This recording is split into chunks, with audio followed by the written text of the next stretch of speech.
My dear students, how are you? I hope you are all fine. Thank you so much. This is our new online course, as you can see, and it's about grammar. All right, the passive voice, as you can see, the passive voice. All right. Maybe some of you know how. Maybe some of you know or have prior knowledge about this about this lesson, passive voice. Anyway, so let's try it together, please, to understand this lesson. Okay. Anyway, first of all, let's start to define what do we mean by the passive voice. The passive voice is used when we want to focus attention on the person or thing affected by the action. Okay? The passive voice is used when we want to focus attention, to put light on, in other words, to focus attention on the person or thing affected by the action. Okay.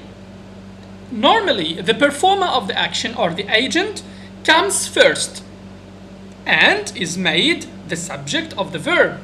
And then we use the active form of the verb.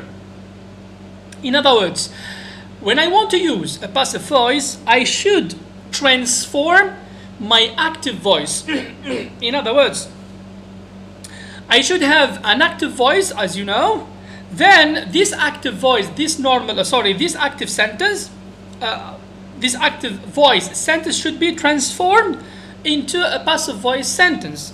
And I should make some changes, as you know. All right, it's quite easy. Listen carefully. Let's proceed. The other person or thing is made the object of the verb. Okay, in other words, if I want to use the passive voice, I should make some changes. Look at these examples. Look carefully. This is my active voice sentences, as you can see. I have 3 sentences in here, all right?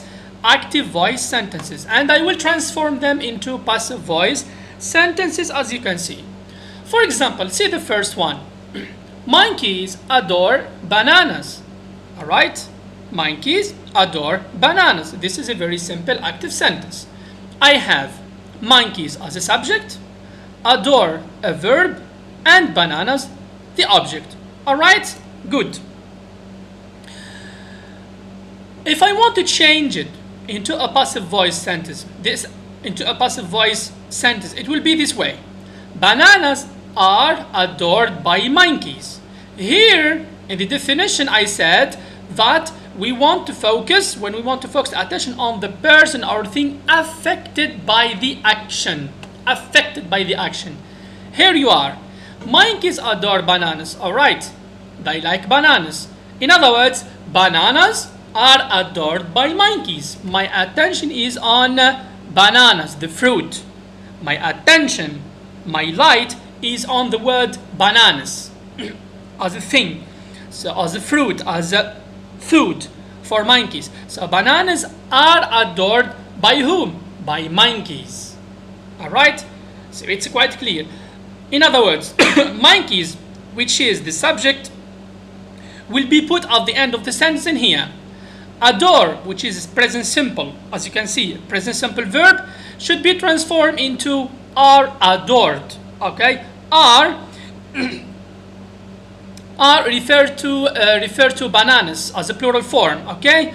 Are adored is the other, or the verb adore change or transform into are adored. In other words, the action is on bananas. My attention is on bananas. That's why I should transform the verb also. All right. Here my verb is past participle or participle. The participle of the verb adore is adored, and I should use are or add are because I'm using this sentence in the present simple, as you can see. That's why I should use are plus the participle of adore, which is adored. I simply add ed. All right. And again, when I add ed, what does it mean? It means that adore is a regular verb. Sometimes we might have irregular verb and the verb form it changed completely. But in here, because I have a regular verb, adore, I just add ed for the participle form. Okay? The past participle form. Good. The same for the other examples. As you can see, the cashier counted the money. As simple as such. The past voice should be The money was counted by the cashier. Again, my attention is on money. The money was counted by the cashier, simply. So the cashier, which is the subject, counted. Here is the past simple of count. Okay, my sense is in the past simple. Counted as a verb. And the money, which is the object, the same as the previous sentence. So the money, which is my attention, which is my focus, was counted by the cashier. Good. And you can see here I am adding, or I have added by, as you can see. The preposition by. Here, it's optional to say by monkeys or by something else. But if you want to precise, to make your sentence more specific and more precise, we have to add by. It means to know who is doing the action. Who is doing the action? Who is performing the action? By monkeys, by the cashier. I should add it at the end. All right. The same for the other sentence. The dog chased the squirrel. The squirrel was chased by the dog. All right. So this is it. I should also pay attention to the verb. Here I'm using the past simple for the verbs, counted and chased. When I want to transform it into passive voice, I should say was counted and was chased, as you can see. So, the money was counted by the cashier, and here the squirrel was chased by the dog. Alright, if you notice, counted, as I said, is a past simple. Alright, here I should use the verb to be in the past simple, as you can see. Compared to the first sentence, adore is the present simple. Here, my present or my verb to be should be in the present simple, are. And here, counted, which is the past simple, my verb to be should be in the past simple, was counted, chased, was chased, and so on and so on, and so on and so forth, by the cashier, by the dog, and that's it. So this is it, my passive voice. So we use the passive voice to make attention or to put attention on the person or the thing. Let's go back to the definition. The passive voice is used when we want to focus attention on the person or thing affected by the action. Affected. Look at this word carefully. Affected by the action. In other words, bananas are affected by the action. By whom? By the monkeys. Here the money is affected by whom? By the cashier. Here the squirrel is affected by whom? By the dog. Understood? So I put attention or I put focus on the person or thing affected by a given action, a given move, a given, for example, anything. Basically, a given action or a given movement. All right.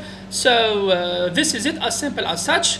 That's the passive voice, as you can see. It's quite easy. It's not complicated. You just take the sentence. You just take the lesson, please.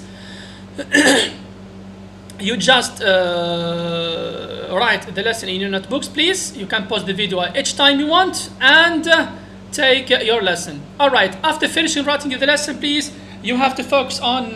You have to go to the page 91 of the Full Blast book and try to answer activity D. All right. Try to answer activity D. Thank you so much. That's the end of the lesson. If you have any question, please feel free to ask me, all right, on the group, okay, on the WhatsApp group. Thank you so much, and see you for the next lesson, inshallah. Thank you, my dears.